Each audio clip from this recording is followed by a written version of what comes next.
Welcome back to Mr. Scott Maths. In this video we're going to be taking a look at simplifying surds. Now simplifying surds involves turning this number that we've got inside of our square root into as small a number as possible, and to do that we need to find a factor of that number that is a square number that we can get the square root of and then make this number as small as possible. So let's first off start off by looking at our factors of 8. Now we want to list our factors in pairs so that we don't miss any. Our first factor, that's going to be 1 and 8, because 1 times 8 gives us 8. We've also got 2 and 4. 2 times 4 gives us 8. We can't multiply 3 by anything to get 8. We've already got 4, so those are going to be all of our factors of 8. Now let's see if we can find some square numbers. Well, we've got 1, that's a square number. But if we were to take 1 and we were to find the square root of it, we'd just get 1 again, and that wouldn't really help us. That wouldn't reduce our surd at all. So instead we want to find another square number. 2's not a square number, 8's not a square number, but 4 is a square number. It's 2 times 2 would give us 4.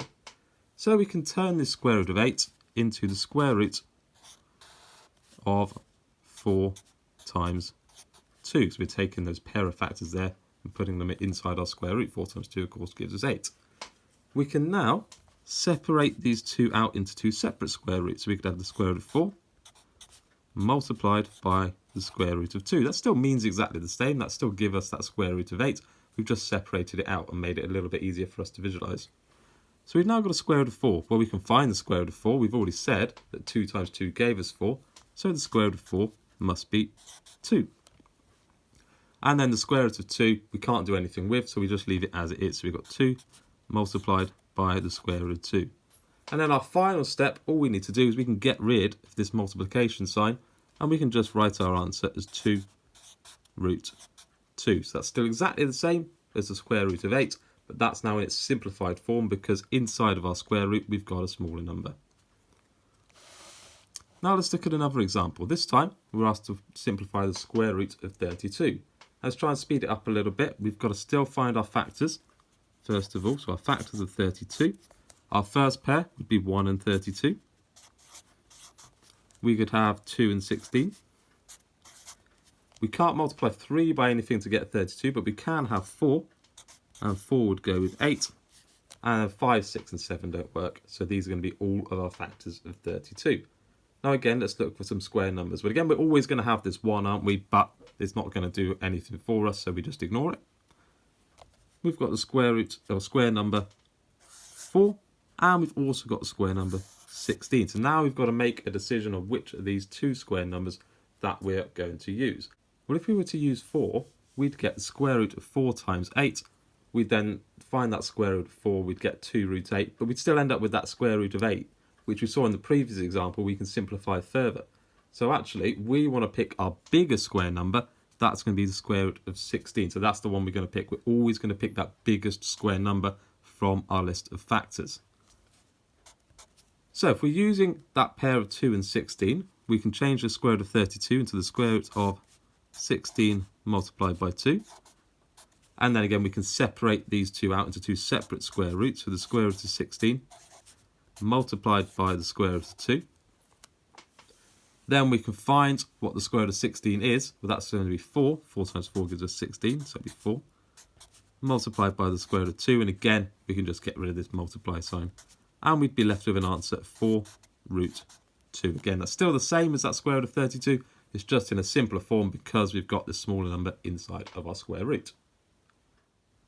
Now here's going to be a couple of examples for you to have a go at yourself. So the first one of these is going to be square root of 18. If you just want to pause the video for a moment, have a go at this question and I'll go through it in a second. So again, the first thing we need to do is find our factors of 18. So our first pair, that's going to be 1 and 18. We could also have 2 and 9. We could have 3 and 6 as well, and those would be all of our factors. Now we've got to identify a square number. Of course, we're going to have that 1, but we ignore it. So the next square number we've got is going to be 9, because that's 3 times 3 would give us 9. So we can rewrite our square root of 18 as the square root of 9 multiplied by 2. We could then separate this out into two separate square roots. So the square root of 9 multiplied by the square root of 2. We then said just now that 9 was made up of 3 times 3, so the square root of 9 is going to give us 3, multiplied by the square root of 2, and then we can simplify that down to 3 root 2. Okay, now one more example for you to have a go at.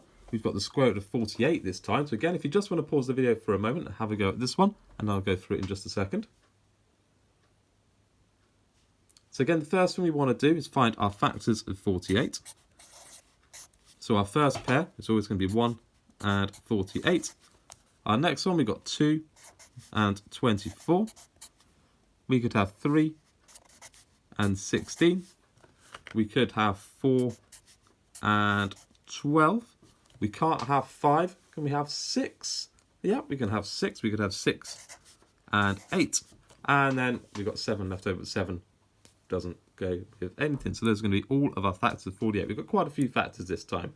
And again, we want to identify some square numbers. Of course, we're always going to have this 1, but we've also got a 4, and we've got a 16. Now, we said earlier that we always want to pick the bigger one of these square numbers. So we're going to pick the 16. So the pair we're going to use is 16 and 3.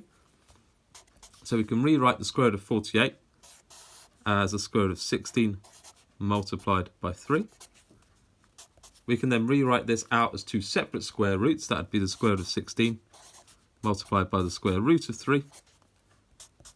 Now the square root of 16, that's going to give us 4. 4 times 4 gives us 16, multiplied by the square root of 3.